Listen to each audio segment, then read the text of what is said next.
하나님의 말씀은 누가복음 2장입니다.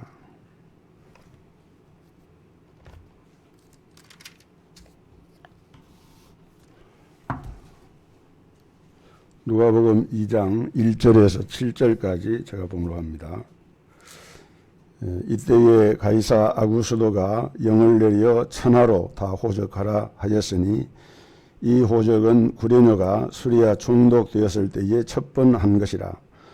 모든 사람이 호적하러 각각 고향으로 돌아가매 요셉도 다윗의 집 족속인 고로 갈릴리 나사렛 동리에서 유대를 향하여 베들레헴이라 하는 다윗의 동리로 그 정원한 마리아와 함께 호적하러 올라가니 마리아가 이미 잉태되었더라.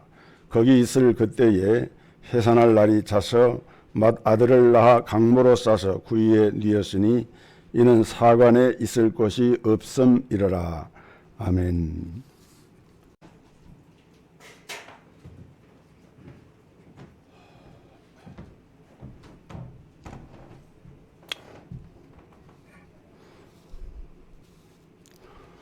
세상 사람들은 우리 인간의 삶을 우연의 연속으로 생각하는 사람이 많습니다. 어쩌다가 운이 좋거나 기회가 돼서 이렇게 살아가는 것처럼 착각하고 생각하는 사람이 있습니다. 그래서 그들은 우연 속에서 태어나고 우연 속에서 살다가 우연 속에서 그냥 때가 되면 죽는다는 거죠. 그러나 우리가 하나님 말씀을 믿는 우리 성도들은 결코 이런 생각에 동의하지 않습니다.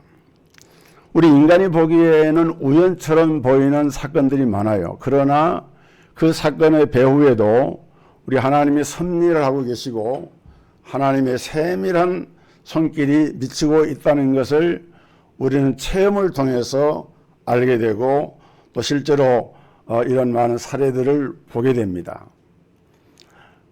성경에 보면은 북왕국 이스라엘의 아합 왕이 그 우상을 숭배하고 이렇게 하나님을 섬기는 선자들을 죽이고 그 왕후와 함께 이렇게 선자들을 막 대적을 하다가 결국은 전쟁터에 나가서 그 어떤 병사에 쏜 화살에 맞아서 죽고 말거든요. 그 사람이 죽을 때는 어쩌면은 우연처럼 생각할지 몰라요. 그러나 하나님께서는 그 아합 왕의 악행을 아시고 하나님이 정한 그런 때에 그런 화살을 맞게 해서 생명이 끝나게 하신 거예요. 우리가 룻기서에 보면은 룻이 모압 여인인데 그 시어머니와 함께 이제 예루살렘으로 돌아오지 않습니까? 그 베들레헴의 그 동네로 들어가죠.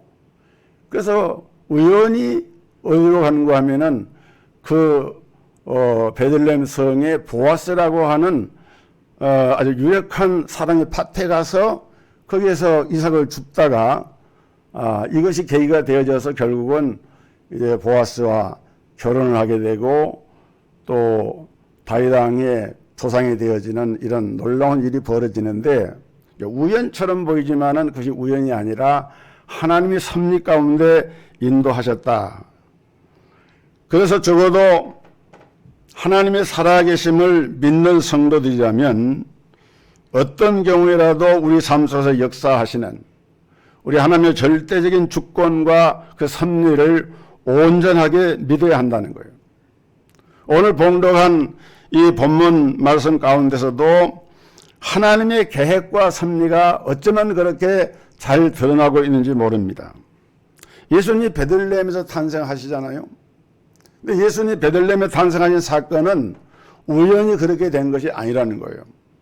가이사 아구스도가 당시에 로마의 황제였는데 황제가 영을 내려서 천하로 다 호적을 하라. 이게 천하라고 하는 말은 그 당시에 천하는 로마 제국입니다. 그 이스라엘도 로마 제국의 속국이기 때문에 이게 천하라고 하는 것은 로마 제국에 속해 있는 모든 나라들은 다 이제 호적을 하라는 거예요. 왜 호적을 하느냐? 세수를 얻기 위해서.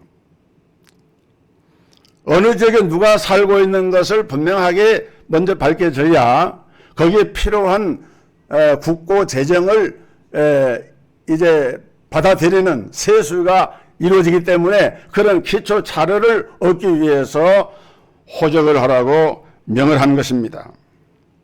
그런데 요셉과 정혼한 마리아가 이들은 갈릴리 나사렛에 살고 있는데 갈릴리 나사렛에서 유대 베들레헴까지는 한 135km 정도 된다 그래요. 결코 짧은 거리가 아니죠. 그런데 그때 마침 마리아는 성령으로 잉태가 되어서 아직 지금 만삭이 가까워지고 있는 그런 상태인데 그럼에도 불구하고 정혼한 관계이기 때문에 정당하게 바르게 그 당시 무서운 법에 의해서 호적을 필요하지 않으면 안 되니까 무리한 고향 방문 여행을 하게 되는 거예요. 그 베들레헴 도착했는데 거기 여관이 없습니다. 왜냐하면은 이 요셉과 마리아 부부처럼 또 다른 사람들도 많이 호적을 하러 이동을 하고 움직이다 보니까 그 수요를 감당하지 못해서 그래서 여관 주인을 통해서 겨우 말고 이게 헛간 같은 그런 곳에 짐을 풀고 하룻밤을 지내게 되는데 거기에서 마리아가 이제 출산을 하게 되고 예수님이 탄생을 하시게 됩니다. 여러분 이것이 우연이냐? 아닙니다. 만약에 황제의 이런 명령이 없다면은 고향에 갈 일이 없죠. 고향에 가지 않았다라고 하면은 예수님은 결국 어디서 탄생하시게 됩니까? 갈릴리 나사렛 동네에서 탄생을 하게 돼요. 그 복음서에 보면은 나사렛에서 무슨 선한 것이 나겠느냐 이런 말이 나오는데 그거는 왜 그런가 하면은 성경 미가서 5장 2절에 베들레헴 에브라다야 너는 유다 족속 중에 작을지라도 이스라엘을 다스릴 자가 네게로 나올 것이라 그의 근본은 상고의 태촌이라 이런 말씀이 나오거든요.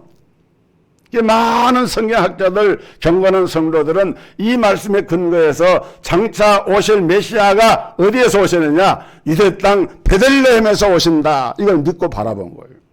물론 안 믿는 사람도 있죠. 그러나 소수의 사람이지만은 그것을 믿고 바라본 사람이 있었어요. 여기에 이스라엘 다스릴 자 그 근본이 상고의 태초이신 그분이 바로 메시아가 베들레헴에서 탄생하신다라고 하는 것이 분명하게 성경에 예언을 하고 있는데 그런데 만약에 황제의 명령이 없었다면은 예수님은 베들레헴이 아니라 그 부모의 고향이고 또 자신이 나중에 자라나는 고향인 나사렛에서 이렇게 태어날 뻔한 것이죠. 실제로 태어나긴 베들레헴에 사셨지만은 예수님은 잠시 애굽으로 피신했다가 자라나신 곳은 나사렛이 되어서 성경에는 나사렛 사람 예수라고 이렇게 지칭이 된 겁니다. 여러분 이것은 우리 하나님께서 성탄의 역사가 성경의 예언대로 성취되도록 그렇게 몰아가신 거예요. 가이사 아구스도는 자기도 모르게 하나님의 말씀인 성경의 예언을 성취하는 도구로 쓰임을 받게 된 거예요. 잠언 29장 26절에 주권자에게 은혜를 구하는 자가 많으나 사람의 일의 작정은 여호와께로 말미암느니라. 모든 일은 여호와께로 말미암는 거예요.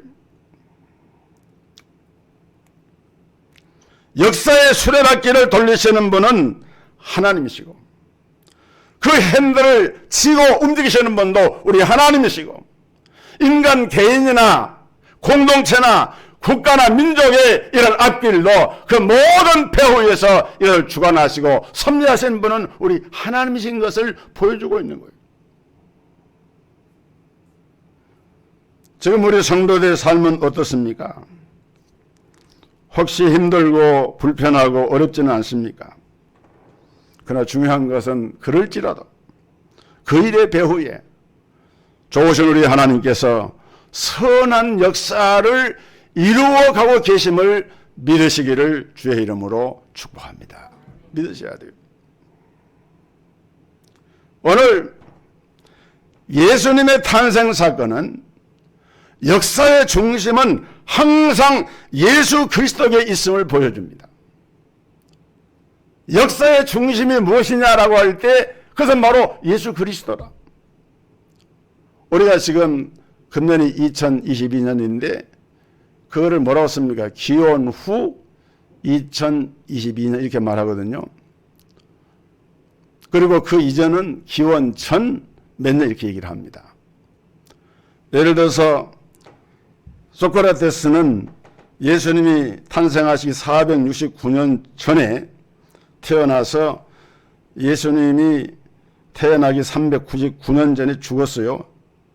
이것을 약자로 표시할 때 BC 469 다시 BC 399 이렇게 표시하면은 소크라테스는 예수님 탄생하시기 전에 469년 전에 출생해가지고 399년에 죽었구나.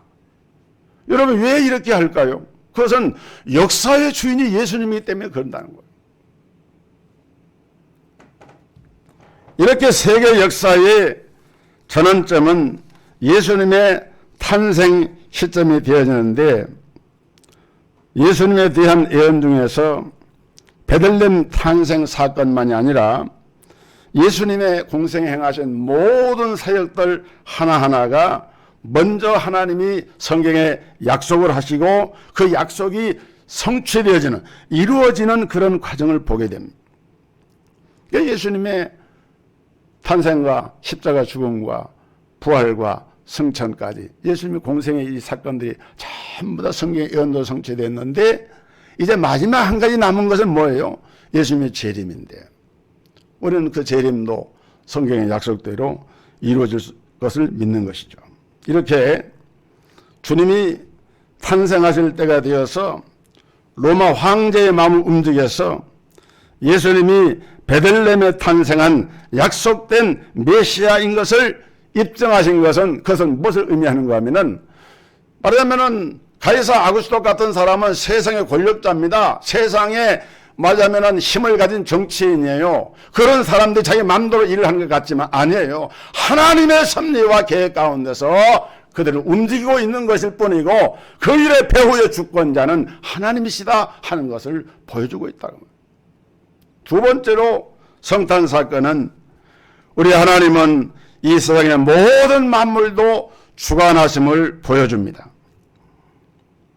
어떤 분은 생각할 때 하나님은 크신 하나님이시니까 큰 사건, 큰 문제는 직접 개입하시지만은 정확히 자그마한 것, 사소한 것 이런 것은 하나님의 섭리나 주권과는 상관없이 이루어지지 않겠는가 막연하게 이게 생각을 해요. 아닙니다. 마태복음 10장 29절에 참새 두 마리가 한 아사리온에 팔리는 것이 아니냐. 그런 너희 천부께서 허락지 아니하시면 그 하나라도 땅에 떨어지지 아니하느니라. 어린 소년이 새총을 가지고 쏘아가지고 참새를 한 마리 떨어뜨려 맞췄어요. 참새가 떨어졌어요. 행위자는 누구예요? 사람이죠. 어린 소년이죠. 재수없게 참새가 맞아가지고 떨어져 죽었어요. 근데 그것도 하나님의 섭리와 허락하에서 이루어졌다. 이게 예수님 직접 하신 말씀이거든요. 또 마태복음 5장 18절에는 진실로 너희에게 이르노니 천지가 없어지기 전에는 율법의 1.1획이라도 반드시 없어지지 아니하고 다 이루리라. 그렇기 때문에 이 모든 것을 운행하시고 주관하시는 분은 우리 하나님이시라고 성경은 강조해서 말씀을 합니다. 그래서 로마서 11장 36절에 보면은 이는 만물이 주에게서 나오고 주로 말미암고 주께로 돌아갑니다. 영광이 세세에 그에게 있으리로다 하고 하나님 앞에 영광을 돌린 것을 볼 수 있어요. 그래서 세계 역사나 각 나라의 역사나 각 개인의 삶의 역사나 그걸 누가 다 간섭을 해요? 하나님이 주관하고 계시고 인도하고 계시는 거예요. 우리 교회도 하나님 섭리 가운데 인도하고 계신 거예요. 어떤 분은 이렇게 말을 할 것입니다. 아니 하나님이 모든 것의 주권자라면 왜 불의의 사고가 터지고 전쟁으로 수많은 사람이 죽고 질병으로 수많은 사람들이 고통을 당하게 하는 것일까? 이건 웬만한 사람들이면 그런 생각 한두 번쯤은 다 하게 되죠.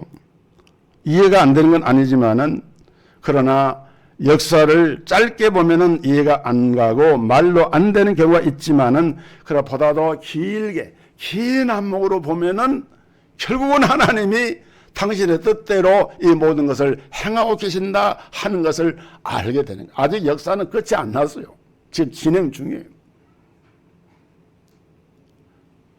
아니, 북한의 김정은이 같은 그런 독재자가 국민들은 먹을 것이 없어서 기아 상태고, 이런데 핵을 개발하고 핵으로 위협을 하고 엄청나게 전쟁으로 각을 세워서 이렇게 하는데, 왜 하나님이 그걸 그대로 방치하실까? 그냥 하루아침에 그냥 심장마비를 당해서 죽든지 뭐 사고로 죽든지 할 수도 있을 텐데 왜 하나님이 그대로 두실까?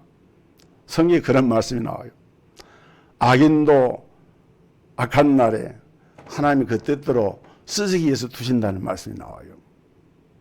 우리는 하나님의 섭리 뜻을 다 알지 못해요. 그러나 중요한 것은 이 모든 것을 우리 하나님은 당신의 뜻과 섭리 가운데 운행하고 계신다라고 하는 것에 대한 믿음을 저버려서는 안 된다는 거예요. 시편 127편에 여호와께서 집을 세우지 아니하시면 세우는 자의 수고가 헛되며 여호와께서 성을 지키지 아니하시면 파수꾼의 경사함이 허사로다. 너희가 일찍이 일어나고 늦게 누우며 수고의 떡을 먹음이 헛되도다 그랬어요. 무슨 말입니까? 가정이나 개인이나 국가나 민족이나 다 하나님이 이것을 섭리하시고 주관하시고 인도하고 계신다고 하는 고백 아니겠습니까? 세 번째로, 성탄 사건은 우리 하나님의 완벽한 섭리와 계획으로 이루어진 사건입니다. 이제도 말씀한 대로 이 성탄 사건은 우연이 아닙니다. 이미 수천 년 전부터 창세기, 출애굽기 다 예언이 되었고, 성경에서 가장 구체적으로 예언된 것은 이사야서 7장 14절에 기록된 말씀. 그러므로 주께서 친히 징조로 너에게 주실 것이라. 보라, 처녀가 잉태하여 아들을 낳을 것이요 그 이름을 임마누엘이라 하리라. 이 말씀이 마태복음 1장 23절에 그대로 성취가 된 거예요. 여러분, 한 가정의 생일도 자기 집안 식구들에게는 큰 기쁨이 되고, 어떤 왕정 국가의 왕의 생일은 그 모든 국민들의 기쁨이 되겠죠. 오늘날 예수님께서 탄생하신 날은 온 세계인들의 명절이 되고, 예수님께서 탄생하신 이 해가 세계 역사의 기점이 되었다고 하는 것은 결코 우연이나 인위적으로 되어질 수 없는 하나님의 깊은 섭리. 창세기 3장 15절에 보면은 오시는 메시아가 여자의 후손으로 오신다. 다른 사람들은 일반인은 다 남자의 후손이잖아요. 그런데 이미 창세기 3장 15절에 여자의 후손으로 오실 것이 예언됐어요. 창세기 12장 3절에는 아브라함의 후손으로 오신다. 민수기 24장 17절에는 야곱의 후손으로 오신다. 창세기 49장 10절에는 유다 지파 가운데 오신다. 이사야 9장 7절에는 다윗의 자손으로 오신다. 역사가 진행되는 과정에서 내려오면서 점점 주님의 오심의 그 실제적인 사건이 좁혀져서 구체화되고 실제화되는 그런 예언들이 나타나면서 그것이 마침내 성취가 된 것이 예수님의 탄생 사건입니다. 미가서 5장 2절에는 그 예수님이 베들레헴에서 탄생하시고, 이사야 53장에서는 그 예수님이 오셨지만은 고난의 메시아로 고난을 당하시고, 54장에는 부활의 영으로 부활의 놀라운 영광을 입으시는 주님으로 묘사가 돼요. 그 모든 예언들이 그대로 다 성취가 되고 이루어졌어요. 여러분, 우리 인간은 태어나기 전에는 미리 존재하지 않잖아요. 태어난 순간 실제적인 존재가 되잖아요. 근데 예수님은 그게 아니에요. 예수님이 2000년 전 유대 땅에서 탄생하셨다. 그때부터 존재하신 것이 아니라 이미 상고의 태초에 만물의 짐을 받기 전에 스스로 계신 하나님, 그분이 바로 우리 예수님이신 것. 그래서 빌립보서 2장 6절에 그는 근본 하나님의 본체시나 하나님과 동등됨을 취할 것으로 여기지 아니하시고 오히려 자기를 비워서 종의 형체를 가져 사람들과 같이 되었고, 그렇게 말씀했어요. 그래서 우리가 인류사에서 가장 중요한 사건 하나를 꼽으라. 이제 아마 금년도 해가 저물이 가니까 연말되면 신문사에서 금년에 일어난 중요한 사건, 10대 사건, 뭐 이런 거, 금년을 종합적으로 말할 수 있는 특정 사자성어, 뭐 이런 거 발표를 할 거예요. 많이 있겠죠. 근데 인류 역사의 전 역사를 통해서 가장 위대하고 중요한 사건이 무엇이냐? 그것이 바로 우리 예수님의 탄생 사건이고, 예수님이 십자가에 죽으신 사건이고, 예수님의 부활하셔서 우리의 구원에 추가되신 사건이야말로 우리 인류사에 이것은 너무너무 중요하고 중대한, 우리 인생의 운명을 바꾸는 중대한 사건으로 예언이 되고 성취가 되고 기록이 된 거예요. 명심할 것은 이 사건이 누구나 다 기뻐할 사건이냐? 아닙니다. 누가복음 2장 14절에 지극히 높은 곳에서는 하나님께 영광이요 땅에서는 기뻐하심을 입은 사람들 중에 평화로다 하니라 그랬으며, 성탄 사건은 하늘에서는 하나님께 영광입니다. 그런데 땅에서는 기뻐하심을 입은 사람들 중에 평화다 그랬어요. 여러분, 여기서 우리가 그냥 쉽게 넘어가는 부분이 기뻐하심을 입은 사람들이라고 하는 이 제한된 표현이에요. 땅에 있는 모든 사람들의 평화가 아닙니다. 그 예수님의 탄생을 기다리고 사모하고 기뻐하고 감사하는 사람들에게 평화가 되는 것이지, 예수님 오신다고 관심도 없어, 마음에 사모하지도 않아, 예수님이 탄생하시는 나 무슨 상관이야, 이런 사람들에게는 평화가 임하는 것이 아니라 오히려 저주와 심판이 임하게 되는 거예요. 경고입니다. 경고.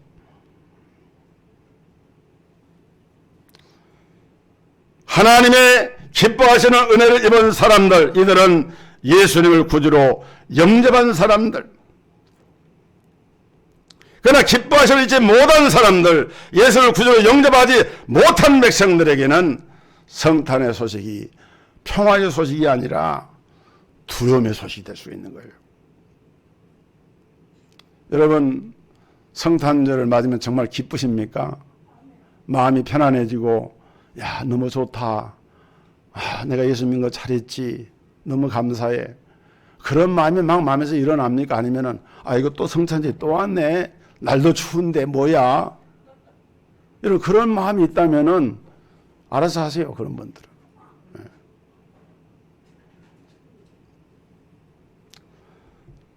성탄 속에 담긴 우리 하나님의 구원의 섭리와 계획을 깊이 묵상하면서 그 은혜를 힘입는 놀라운 복을 누리는 우리 성도들 되기를 주의 이름으로 축복합니다.